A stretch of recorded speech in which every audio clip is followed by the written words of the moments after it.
se retrouve aujourd'hui pour un petit tuto Back to School et je vous propose de réaliser ce petit sac à dos kawaii quasiment fait en fimo. Il n'y a que les yeux, la bouche et les pommettes. Donc on va commencer par prendre une boule de pâte beurre, donc des restes de pâte, et avec on va faire la forme du sac à dos. Donc vous la faites comme vous voulez. Moi j'ai décidé de faire une boule assez plate des deux côtés, mais quand même arrondie et plate en dessous. Ensuite je la cuis 5 minutes à 110 degrés et pendant ce temps là je vais mélanger mes couleurs pour faire mon dégradé. Donc j'ai pris du vert et du bleu turquoise pour faire ce bleu vert, du jaune et du rose. Je dispose mes couleurs ainsi et je forme mon dégradé, donc j'étale, puis je replie les couleurs sur elles-mêmes, je réétale et ainsi de suite jusqu'à obtenir ce joli dégradé. Maintenant je vais poser ma figurine, enfin mon sac à dos cuit, enfin pré-cuit sur la forme et je vais découper le devant et l'arrière dans ma plaque de dégradé. Donc je l'ai fait un peu plus large de façon à être sûr d'avoir la bonne quantité. Ensuite je pose le sac à dos donc face plate sur la pâte et je réalise une bande. Donc c'est cette bande qui nous fera faire le contour du sac à dos. Voilà, et maintenant on va disposer tout ça. Donc je mets un peu de fimo liquide, je l'étale bien sur d'abord une première partie, puis je pose ma première couleur. Une fois que c'est fait, je chasse bien les bulles d'air en allant du centre vers l'extérieur et je rabats mes contours en les étalant un petit peu. Je fais pareil de l'autre côté, fimo liquide, deuxième plaque, choc choc, on aplatit et on soude tout ça. Donc je prends mon temps, donc là j'ai pris des gants pour éviter de salir ma pâte. Et ensuite avec un outil en silicone ou avec vos doigts, on vient lisser le tout. Voilà ce que l'on obtient. Donc maintenant je vais prendre ma bande d'une autre couleur et je vais la mettre tout autour de mon sac à dos. Je coupe l'excédent avec ma lame et je soude le bord. Voilà ce que l'on obtient. Maintenant je vais prendre un boudin de pâte. Là j'ai pris de la couleur fuchsia tout simplement.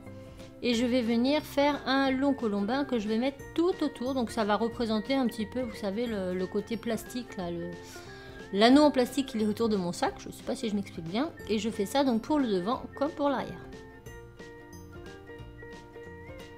Maintenant je vais venir faire ma fermeture éclair. Donc je prends une aiguille ou un cure-dent et je viens tout simplement appuyer tout en tournant légèrement pour former la fermeture éclair. Maintenant je prends une petite boule que j'aplatis, que je pose sur un côté et avec mon outil je vais venir retravailler pour lui donner une forme plus cubique. Une fois que c'est fait, je viens prendre une autre petite boule que j'aplatis, je coupe le haut et je dispose cette petite forme de l'autre côté. Donc ça sera le rabat, la petite languette qu'on trouve sur le côté du sac à dos pour ouvrir et fermer. Je la dispose bien et maintenant je vais faire ma petite zipette. Donc je prends une boule que j'allonge légèrement, j'aplatis un peu sur le plan de travail. Et maintenant avec une aiguille, je viens faire un petit trou et reformer tout ça. Et je displace ça sous la première petite boule. Et donc ma zipette est faite. Donc je prends mon temps, je soude bien tout ça. Et voilà. Maintenant avec un outil, un dotting tool ou ce genre de petite spatule, je vais venir dessiner ma bouche. Donc je l'ai faite creuser volontairement pour qu'il y ait un peu de relief, mais vous n'êtes pas obligé de le faire. Vous pouvez tout simplement passer au Posca, donc à l'étape d'après. Moi je voulais qu'on ait un petit relief au niveau du visage, donc j'ai fait ma petite bouche. Maintenant je prends mon Posca noir et je viens remplir l'intérieur de ma bouche.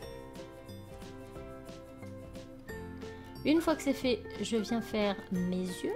Donc on les fait assez gros et assez proches de notre bouche pour que ça fasse encore plus kawaii. Et je vais replacer ça au four 5 minutes à 110 degrés. Une fois que c'est fini, je prends du Posca blanc ou un feutre Edding, enfin un feutre à peinture ou même de la peinture acrylique et un pinceau, ça marche aussi. Et je viens faire mes points de lumière dans mes yeux. Donc j'en fais deux gros sur les coins extérieurs et des petits en dessous. Et voilà ce que l'on obtient.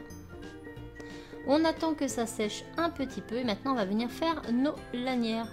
Donc je prends ma bande de verre un peu dégradée, je découpe une bande et je viens la replier en deux.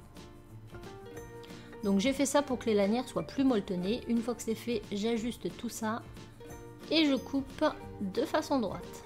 Et donc on a une bande assez doublée et qui va être géniale pour les lanières. Donc je coupe en biseau une extrémité que je place en haut Puis je recourbe un petit peu et je viens couper en bas. Voilà. Donc une fois que c'est fait, je soude le tout avec mes doigts ou avec des outils.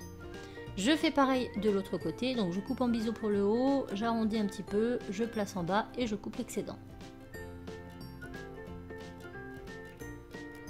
Et ensuite, je soude le tout avec un outil. Maintenant, je vais faire des fausses coutures, donc là c'est vraiment facultatif, hein. Tout autour avec une aiguille, hein, je fais des petits points tout simplement. Et pour la lanière, j'ai simplement pris un petit boudin de pâte que j'ai placé au sommet et que je lisse avec un outil. Et maintenant, je mets ça 15 minutes au four à 110 degrés. Une fois que c'est cuit et refroidi, je vais venir faire ma petite langue en rose, donc toujours un feutre Edding ou Posca ou de la peinture acrylique et mes petites pommettes. Et voilà, j'ai plus qu'à attendre que ça sèche et je vernis.